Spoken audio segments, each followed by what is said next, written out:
সেই মুহূর্তেই শিবাম তার হৃদয় দিয়ে ফেলেছিল দৃষ্টিকে। কে জানত ভাগ্য একদিন সত্যিই তাদের একসাথে নিয়ে আসবে।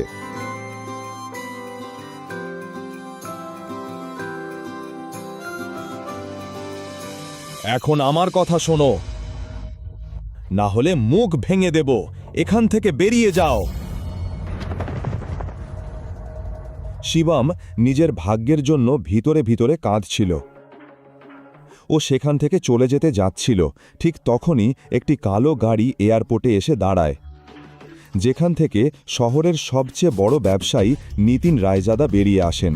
তার চোখ সরাসরি শিবমের উপর পড়ে এবং ওকে দেখেই তিনি ওর দিকে দৌড়ে যান। শিবম, আপনি? স্যার, আপনি আমাকে চিনতে পেরেছেন? মিস্টার রায়জাদাকে চেনে না এমন কেউ ছিল না, কিন্তু ওনাকে শিবমের সঙ্গে কথা বলতে দেখে দৃষ্টি এবং ঋষভ দুজনেই অবাক হয়ে যায়। এমন বড়লোক লোকটা ওই ভিখারিকে কিভাবে চিনতে পারে? আমিও সেটাই ভাবছি। মিস্টার রায়জাদা প্রায় ৫,০০০ কোটি টাকার সম্পত্তির মালিক, তাহলে উনি ওই ভিখারির সঙ্গে কথা বলছেন কেন? নিশ্চয়ই ও ওনার ড্রাইভার হবে। হ্যাঁ, এসো, তাড়াতাড়ি এসো।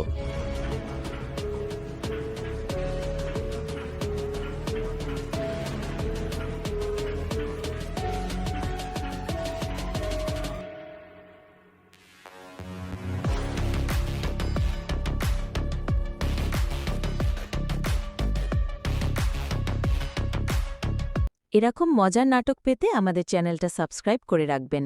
আর ভুলেও যেন লাইক, কমেন্ট আর শেয়ার করতে ভুলে না যান। পুরো ভিডিওটি দেখার জন্য আপনাদের সবাইকে অনেক ধন্যবাদ।